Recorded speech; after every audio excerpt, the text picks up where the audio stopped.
So we've got some of this homework that we do Monday.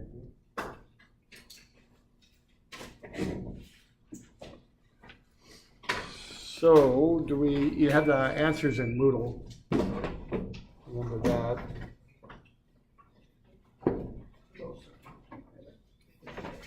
And so what we got are some starts off with some ones just like what we did in class. So are there questions on either 1 or 2, 10, 1 or 2? That involves building the chart and plugging in the values there.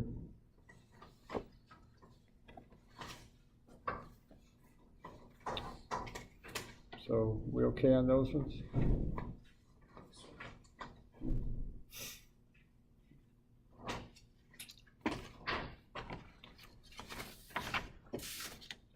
Okay. Now the next two might be a little trickier. So let's have a look at those.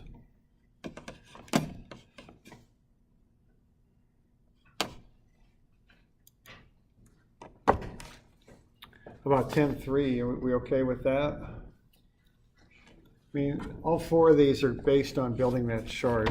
I mean, that's how they're all approached.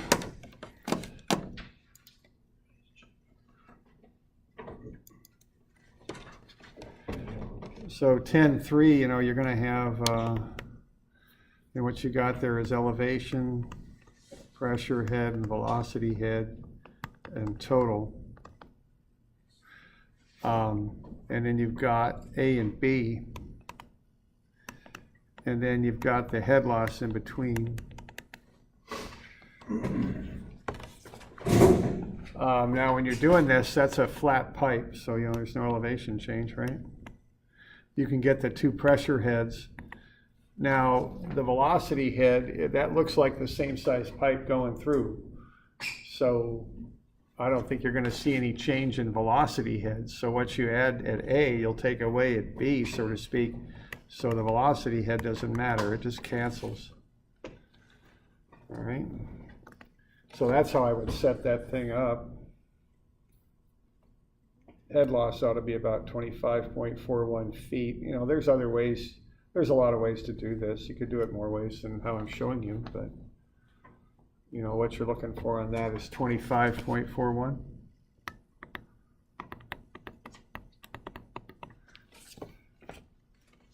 So we got any questions on that?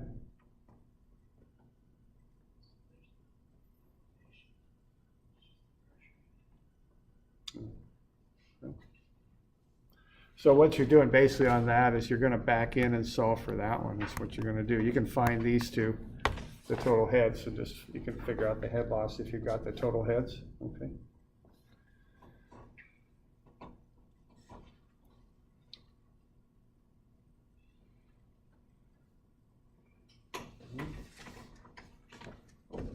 All right. Now the next one then, that's kind of like one of those, that one we did in class where we just had a big tank with a pipe in it. So that's what's up with this. So this does involve velocity heads, so just be aware of that. You don't want to omit velocity head. Okay. So what you're going to do on this is just fill in the table. Now the thing on this is open to the atmosphere there, so there's no pressure head there, and there's no pressure head here either. So you're not dealing with pressure head because you're starting at the top of an open tank, and then you're getting out to water that's discharging out of a line. So the pressure head goes away because it's open to the atmosphere at A at the top of the tank, and it's open where the water comes out of the pipe at B. Okay. So you want to get those elevations filled in there.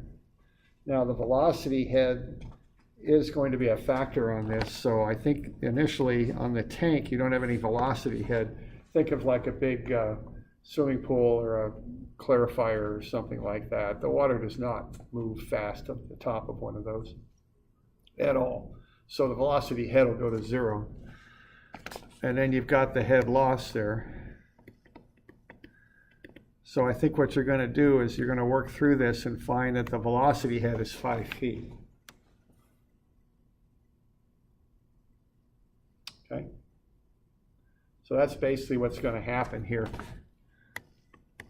You're going to find the total here by adding up this column. You're going to subtract off the 145 and get to this number, and then you're going to get to the 5 feet. That's kind of how the sequence works through that. You start with the left-hand column, which are all known, find the total, subtract off the head loss. You can get to the right-hand column and find the velocity head. Okay. Now what the velocity head is, remember, that's in feet. That's equal to v squared over 64.4. So what you want to do with that is take 5 feet and set that equal to v squared over 64.4. And then you got to do a bit of algebra, because what you know there is the velocity head, v squared over 64.4. What you want to find is the velocity. So that's the goal, is to find the velocity. Okay? So you're going to run on through that and just do the algebra steps to get to the velocity. So what you'll do, you can multiply both sides by 64.4. You can get v squared as 322, and then you can find v. It's 17.9 feet per second. That's what you ought to come up with out of that. Okay, so that's the velocity coming out of the pipe. And the difference in elevation and the head loss is enough to tell you that that's what that is.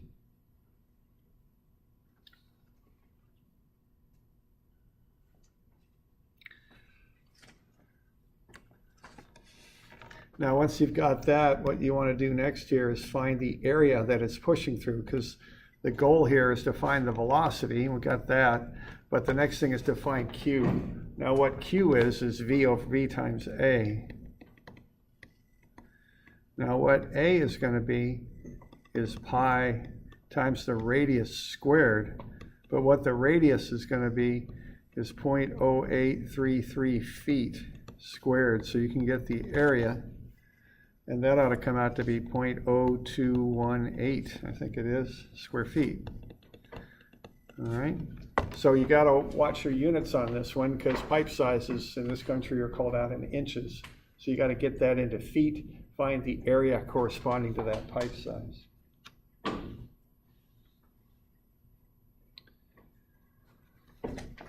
So once you've got that, you can find the flow rate. So the flow rate will be VA, and that's kind of what the answer shows there in your in Moodle. It's 0.391 cubic feet per second. And what that is 176 gallons per minute, which is commonly shown GPM, gallons per minute. Keep in mind that per means that you include a fraction line.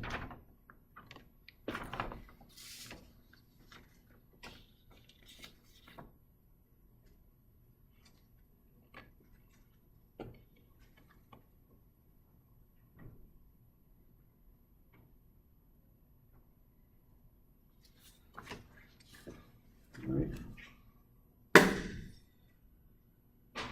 So do you want the answer in cubic feet per second, gallons per minute, or does it not matter? That's a good question. Did I call that out in any particular way? You know, I can't remember. I didn't know. So you could do it either way. Yeah. You know, it's fine either way. I mean, normally when you're doing this stuff, I guess the reason I did that, normally when you do pipes, you call out gallons per minute. When you do like rivers and channels, you do cubic feet per second. You know, that's normally how you call those units out. And why is that? Just because somebody started doing that a long time ago, I guess. I don't know. You know, and then you got what, MGD and plants, right? I mean, they're all flow rates. They're just, I mean, the cubic feet per second in a channel I get because when you measure it up, you measure the area of the channel with a tape in square feet. You know, you can do different ways of accomplishing that. That's why that's cubic feet per second. Also, they're kind of larger flows, so that's a normal unit to use. Now, why they use gallons per minute in a pipe, I'm not sure. Don't know. Okay. So So we all right with that? Any questions?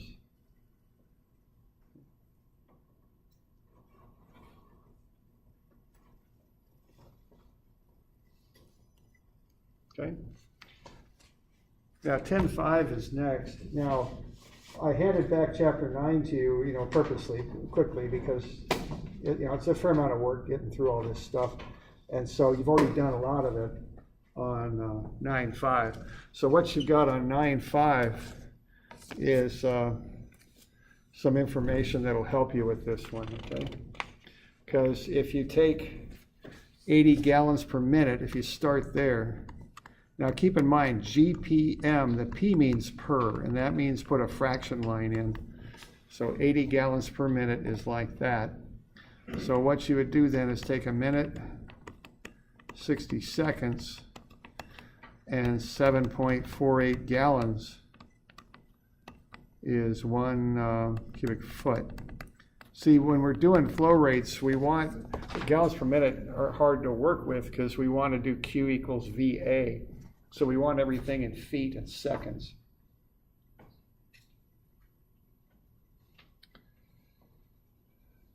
All right, so when you do that and you run these numbers, what you're going to find is the flow rate is 0.178 cubic feet per second. And that's Q. And that also equals Q for problem 9.5, see?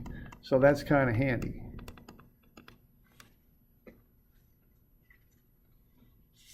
Because if you have that from 9.5, then you could use the analysis that you did on 9.5.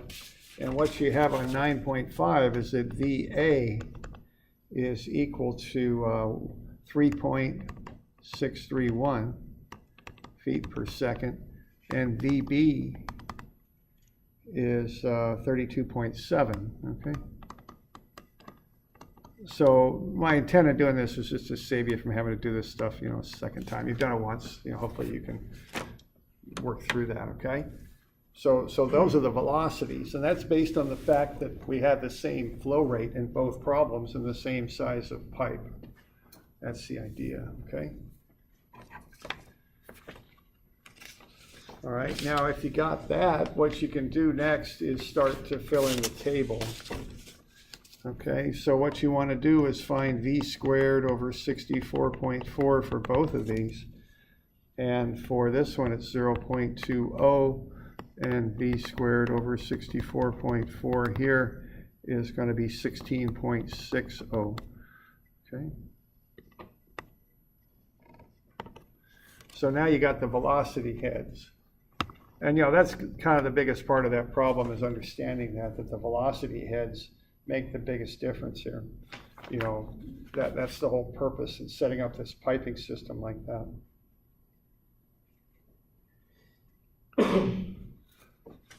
So what you got there is 12 psi. Well, that's 27.72 feet is what that is. So once you've got that, you can set up a table.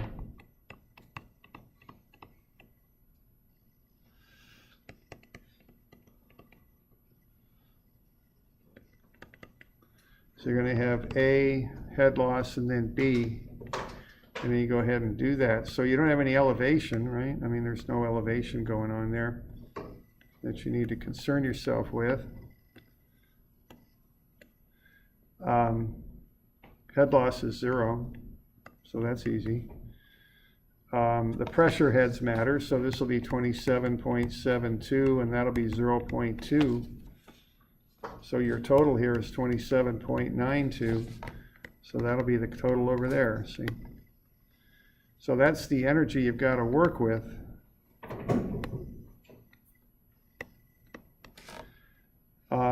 Now the velocity head here is 16.6, so if you got 27.72 total minus 16.6, what you get is 11.12 feet.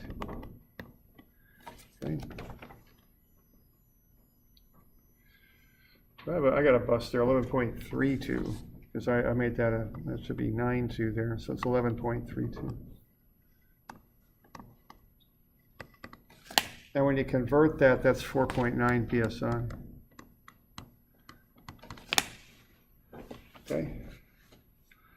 So you can use the work you did on 9.5 to help you with that.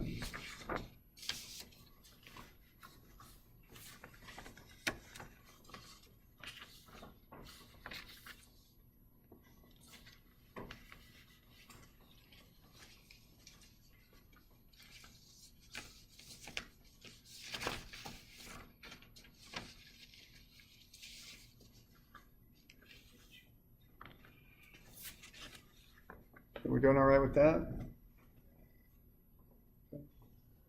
And that's the basis of, an awful lot of hydraulic analysis is just these energy methods. You just look at the energy in water and you analyze it. That's primarily how we analyze a lot of things in hydraulics, is by analyzing the energy.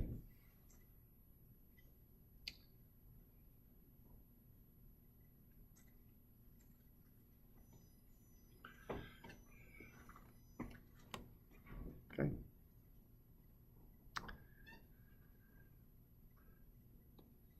All right. So those four kind of relate to that idea of making a table. The last three, maybe not quite as much. The last one you might do a bit of a table, but the next two are hydraulic grade lines. Okay. So this one here, what you're going to do is you're just going to take the pressures, so 13 psi, and then what you got is 2.31 feet per psi. So if you multiply 13 by 2.31, what you get is 30 feet. Okay. So what you would do would be to raise the elevation there 30 feet and plot a point, and then connect this point to that point. And then you're just going to do, the rest of the stuff here. Just each one of these, just convert them and get points in there and connect the dots. That's really about all there is to it. Okay. So you just convert the pressures into feet and connect the dots and get what they call a hydraulic grade line. That's all there is to it, really.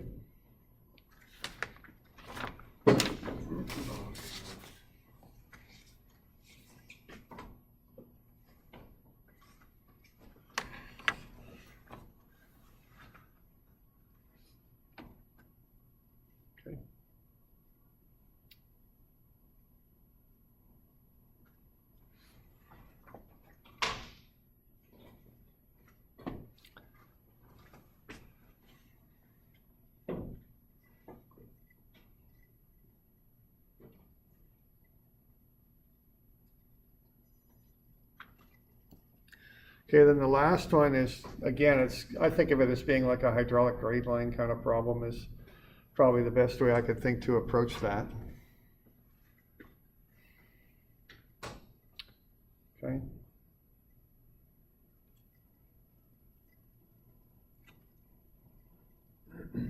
I'm completely lost on what 10.7 is asking for me to do.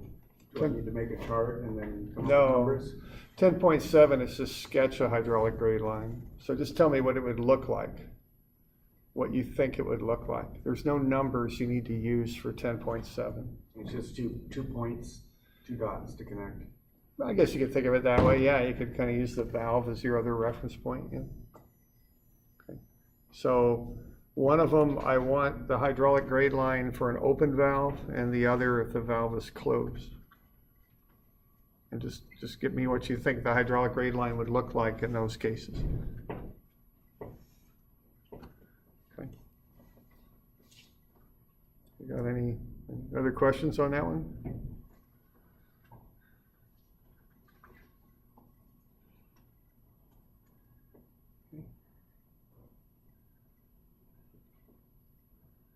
So, nothing fancy there, just a couple lines. That's what I'm looking for, just 2 lines. That just based on what you think it would look like. No numbers on that. Okay, no calculations.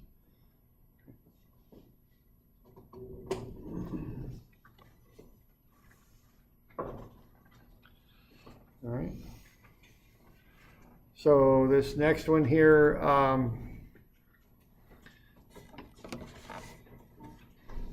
what we're doing with that is we're just kind of going through and trying to figure out what size pipes to use on this. And the deal with this, as we've gone over a couple of times now, is that you can't drop below that hydraulic grade line that you've constructed, because if you drop below that hydraulic grade line, your pressure will be too low. So the deal on this was to take 30 psi and convert it into feet. And then after you have that in feet, make a minimum, you might call it, I don't know what you could call it, a minimum hydraulic grade line. Once you have that, you don't want to let your actual hydraulic grade line drop below that. So that's kind of the deal with that. Okay.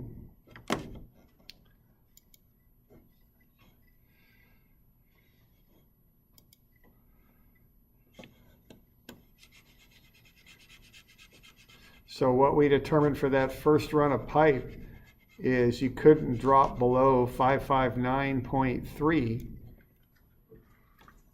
Okay, the starting elevation was 574, so 574 minus 559.3 is 14.7 feet of drop from A to B. That was the maximum allowable drop. Now that occurred over a 200-foot run, so 14.7 over 2 got you 7.35 feet per 100. Yeah. So you add the initial 30 psi elevation of 69.3 to the beginning elevation of 500, correct? And then you work your grade. Yeah, I guess you could say that, yeah, right. Okay. Now, however, the pipe is at 574. I mean, that's the elevation of the water at point A. So it's already above the hydraulic grade line as it needs to be. Yeah. Okay.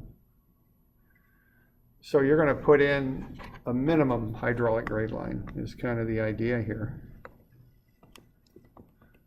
And then that's what I've got there for that lower line in blue.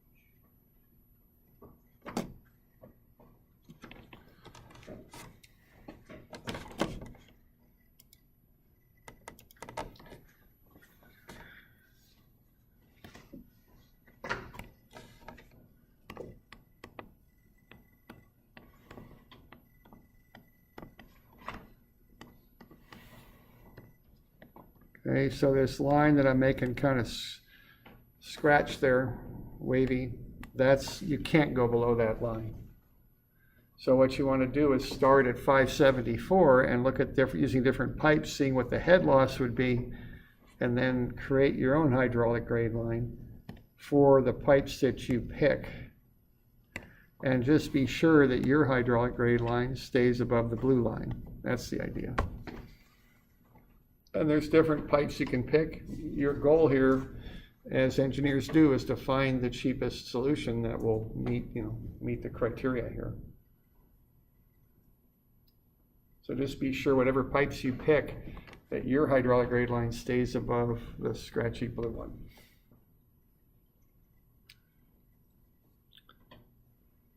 You're given head losses in feet per 100 feet, is how you're given the head losses.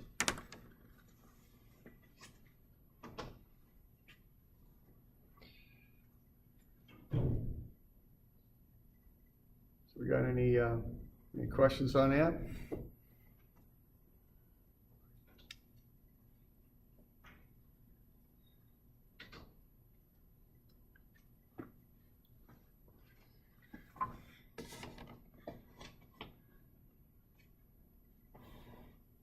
All right.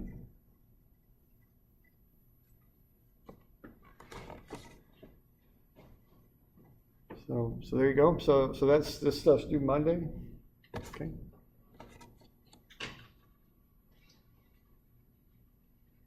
Just a little bit of a run through that.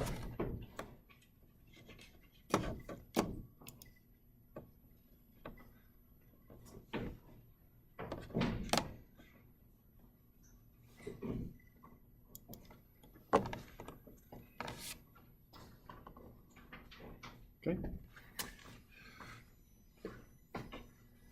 All right, so what we're dealing with here is head loss. So why don't we keep going with that? We're just looking at how to calculate that. You know, we went through that Darcy-Weisbach method. That's theoretically more accurate. It gets, I think, more accurate answers. But it's pretty difficult to run the numbers with that thing. It's a lot of work. So what people normally do is use a chart, like what you've got on page 108. Okay. And that's from the Hayes and Williams formula. Not quite as accurate, but an awful lot easier to use. So if you're doing stuff by hand, this is normally how you would do it. Okay.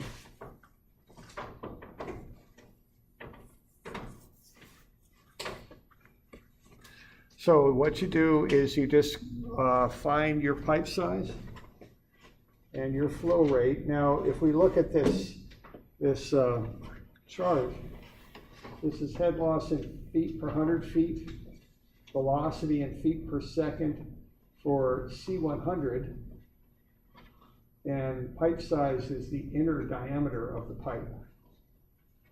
And the reason that's called out is if you actually start looking at real pipes, the inner, especially the inner diameter, the opening where the water flows, that's just all over the place. You know, for an 8-inch pipe, there could be quite a lot of variation on that.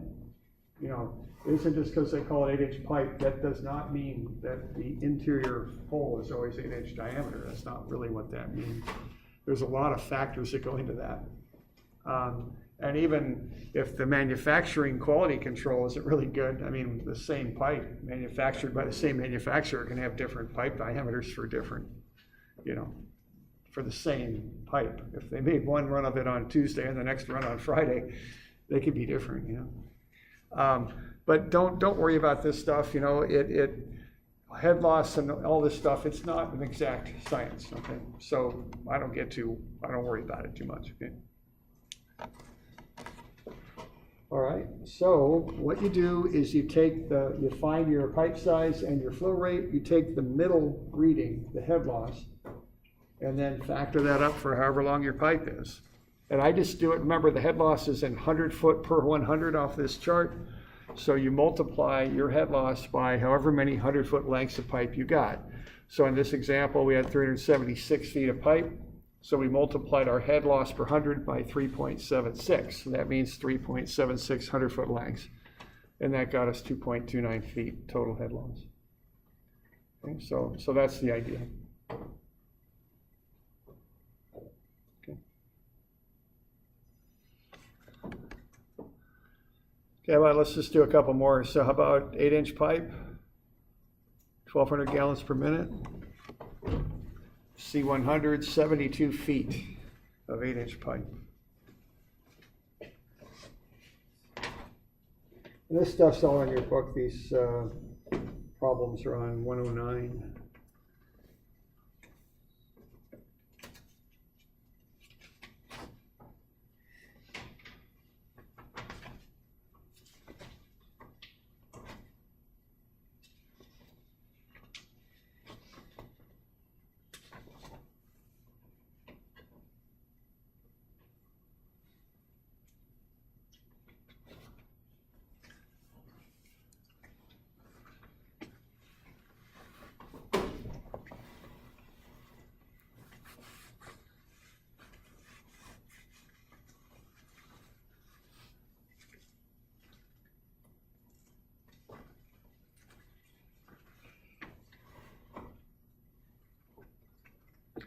Okay, so just look up the value for 1,200 gallons per minute in 8-inch pipe and then factor in the fact that it's only 72 feet long. It's not even 100 feet long.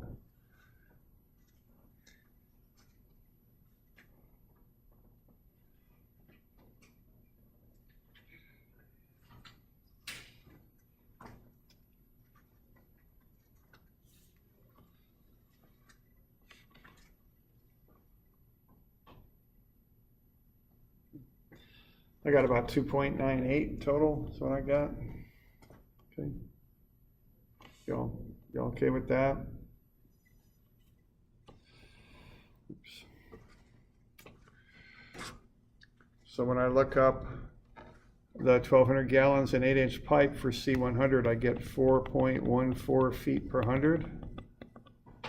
Now I don't even have 100 feet, I got less than that, so I'd multiply that by 0.72.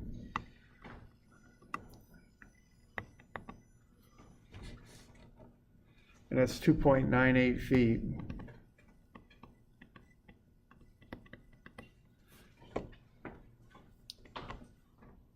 Okay. So we're good with that? It's the basic drill, okay? So that chart's quite easy to use. Now, some things have happened though, because this chart was developed in, I think it was around 1900, thereabouts. And that was 120 years ago, and pipes have changed, okay? So this chart is for C100, okay? Modern pipes do not have a C equal to 100. C100 is for the old gray cast iron, which is you still find a lot of it in the ground. This stuff lasts forever. I don't know, anybody do that kind of work and dug any of that stuff up? It's good, strong pipe. It's brittle. Actually, the way you cut it is you kind of wrap a chain on it that has sharp discs. Then you get kind of a lever kind of thing on the end, on the chain, and you just pull the lever, and it compresses that chain around the pipe with those discs, and it'll just crack gray cast iron. Just crack it. You know, that's how you break it, and that's how you cut it. So it had some problems. It was brittle, and also the inside of it gets a bit rough. So they've improved it, and they use ductile iron now, which is ductile means it's more flexible, which is good. That way, if you bang it or drop a backhoe bucket on it or something like that, you're not going to shatter it like you would cast iron. And it's also got a mortar lining on the inside, kind of this spun. They put a mandrel in there that spins and throws out a real fine mortar on it. I remember I had a piece of that. I used to teach the water distribution here, and I had this big old piece of ductile iron I'd have to show people, and of course I have to lug this thing around, and you can't put a 8-inch ductile iron pipe in your back pocket and walk around with it.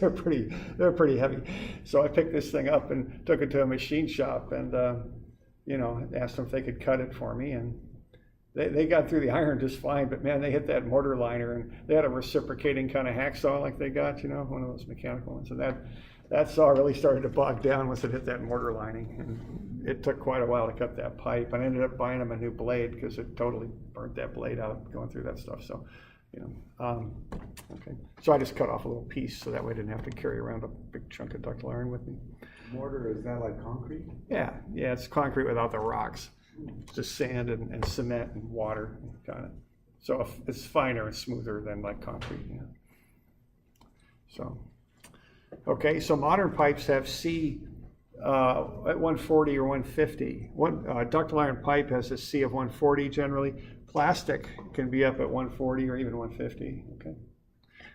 So we got to deal with that with these charts, and unfortunately, for some reason, people just don't kick out charts for all different Cs. They just don't do that. There's a C100 chart, and that's pretty much it. And it's not quite a nice linear, clean relationship when you start changing Cs. The way you do it is you find what's called an equivalent flow, okay? So if you've got an actual flow of, let's say, 700 gallons, and you've got C not equal to 100, let's say C is quite smooth. C goes up for smoother pipe. So let's say C is 140, you would not use the 700 gallons on the C100 chart. What you do is you use a lesser flow. It'd actually be 500 gallons on the C100 chart. Lesser flow gets you less head loss. That mimics the smoother pipe. It's a little bit convoluted there, but that's how it works. So what you want to do then is find what they call the equivalent flow. The way you find the equivalent flow is you take the actual flow times 100 over your C value. Then you've got your equivalent flow. And that's what you use on the charts. Okay? And this is just kind of how this is done. It's a little bit involved. Not bad, but a little bit. So you have to be aware of this. So you just don't proportion out the head loss that you get off the charts. What you do is you proportion out the flow and then use that equivalent flow on the charts to find the head loss. That's how it goes. Okay, and I've got this little formula here in your book. It's also on the blue formula sheet too, so realize that you'll have this for whatever you need it for. Okay, so I'm on page 110. All right. So let's say we've got a head loss of, or a flow of 480 and a C of 120. Okay. Let's find the head loss that would happen in 250 feet of 8-inch pipe. So C is 120 now, it's not 100. Okay, so what we would do with this is we would adjust the flow. So what you want to take to the chart is the equivalent flow. That's what always goes to the chart. So to get that, you take the actual flow, 480 gallons per minute, and then you multiply it by 100 over whatever your C value is. In this case, it's 120.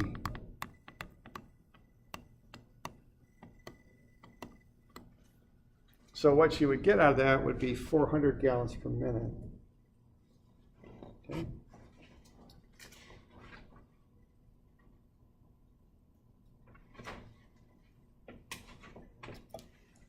So then you can take the 400 gallons per minute to the chart and find the head loss for it. Okay.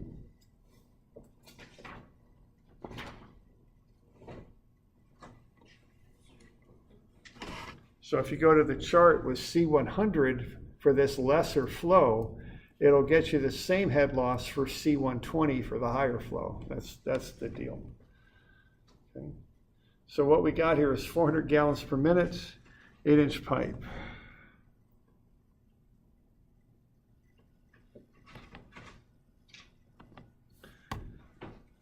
And you can pick the head loss out of the middle column for 400 gallons per minute. You don't use 480 now because we've got smoother pipe.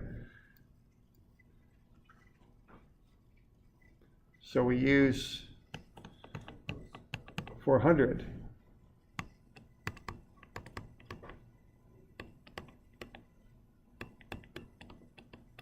Okay, so that's how this works. So if you want the total head loss then, what you would do would be to take 0.54 feet per 100. And then what do we got? 2.5, because we got 250 feet. Factor that up for 250 feet and you're going to get 1.35 feet of head loss. Okay. So that's what you do when C is not 100. You find an equivalent flow.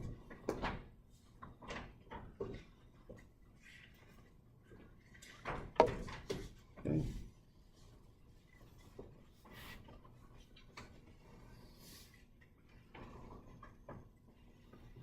Okay, let's say we got an old pipe that's kind of rough. It's got C of 80. What's the equivalent flow for that? If we're going to push 240 gallons per minute, what's our equivalent flow?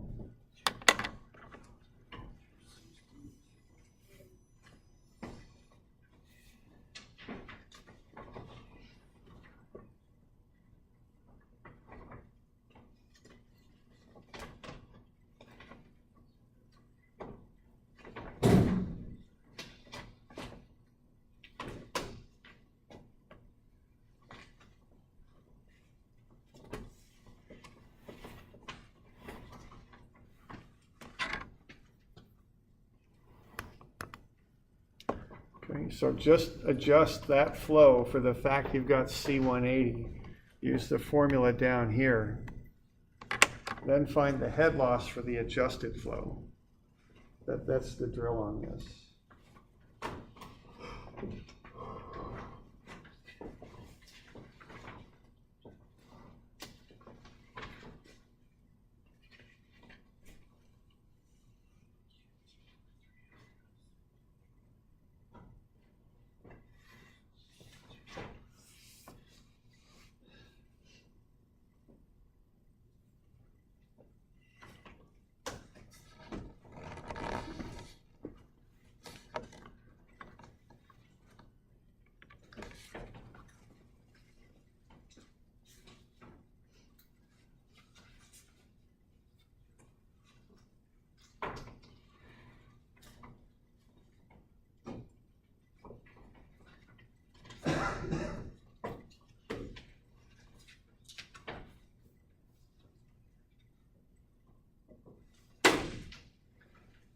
All right.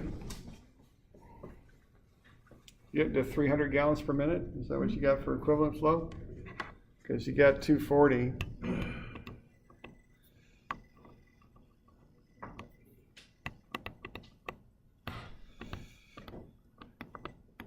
And then you've got 100 over C.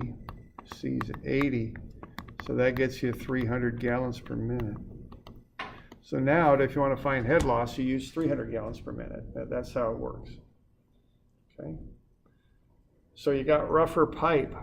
So to compensate for the fact you've got rough pipe, you use a higher flow on your C100 chart. That's the idea. So you just go looking at 300 gallons per minute for a 6-inch pipe. Looks like 1.29.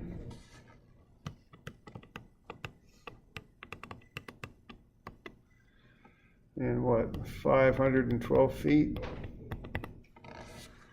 That should get it for you.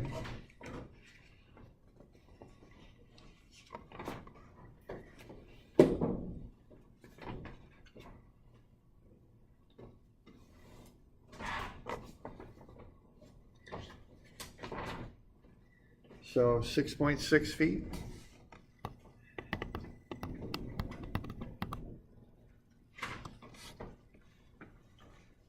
Doing all right with that?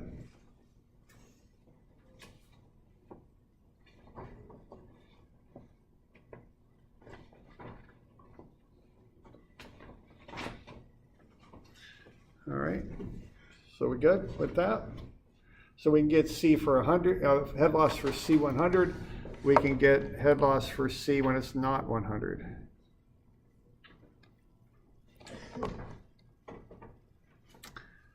All right, why don't we take a look at this one here. And what page is this? 114? 114, yeah, it looks like it. Okay, 114, I think. Or actually, you got one before that. 740, 740, You 740. got a couple. Why don't we just do one of those? So let's do that first one there. Why don't we just do that one?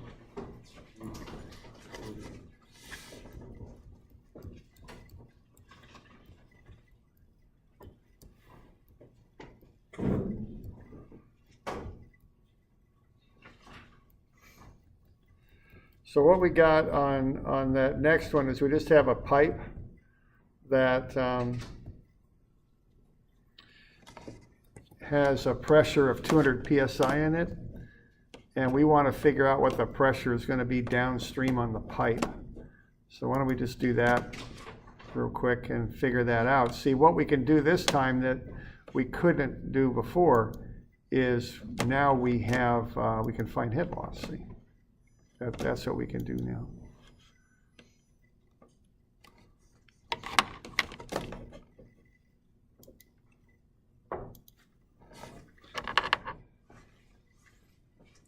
So 100 psi, 200 feet of elevation.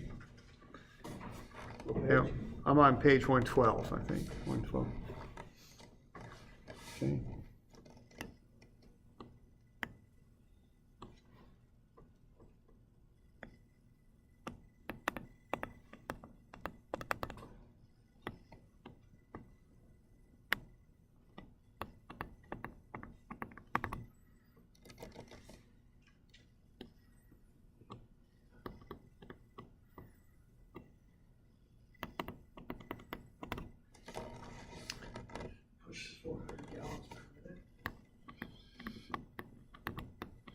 Yeah, is that what it's called out at? So 400 gallons per minute and 685 feet, C100, 6-inch pipe, thanks.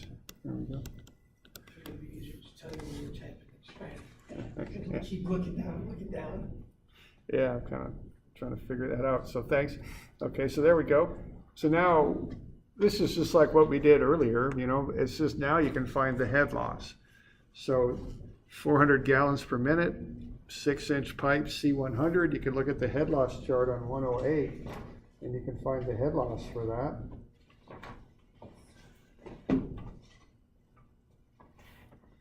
So 400 gallons per minute, 6-inch pipe. 400 gallons per minute? Yeah. 6-inch pipe, C100,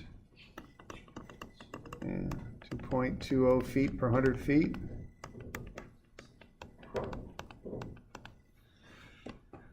Okay. And then what you've got there is you've got 685 feet of pipe, so you can find the total head loss. It ought to be about 15 feet, I think. 15.87. Yeah, I think it was 07 is what I got. Oh, it is, I read my, yeah, it's 07. I read my. Okay. So 2.20 feet, 6.85. Okay, and this is the only thing that's a little different about this problem is you can calculate the head loss now based on, you know, this model that we got. So that's the head loss, and then you just do the rest of the stuff there, okay? Just like what we've done before. And you got elevation, pressure head, velocity head, we're going to ignore. Same size pipe going through, and also velocity head is usually pretty small anyway, so we're not going to bother with it. So just remember to get everything in feet of head. That whenever you go to that chart, everything is feet of head. So that 100 psi would be 2.31. It's 100 psi.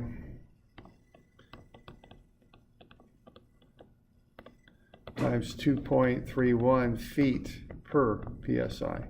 That's where that 231 comes from.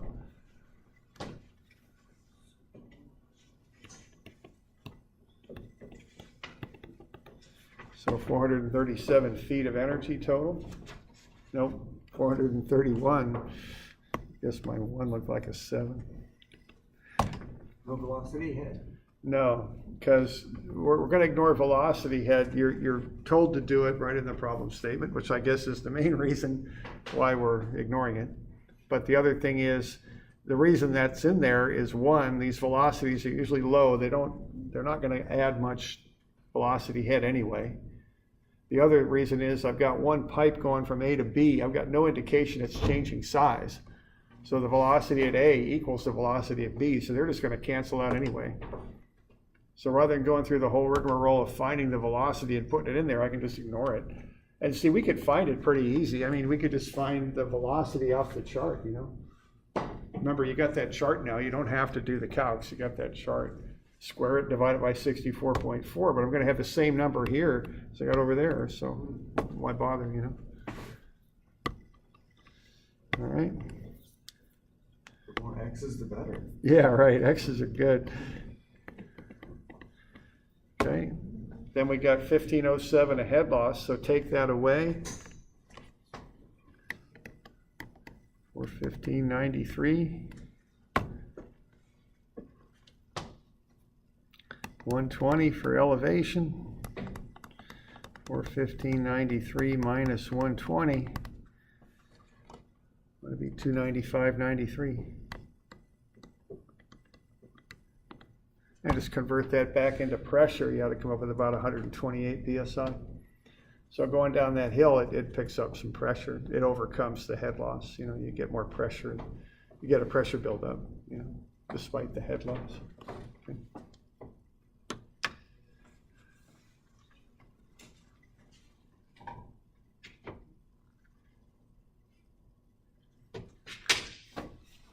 Okay, so we'll carry on with this, and I got a whole set of these problems to be working on, you know, down starting on 114, we're gonna work through a bunch of different things you can do with this. You can predict pressures, which is what we've been doing so far, but you can do other things too. You can size pipes and predict some other things too. Find flows and size pipes with this too if you want. So that's where we're going with this, okay? So Monday, you've got that one assignment to turn in there. Remember, you can use 9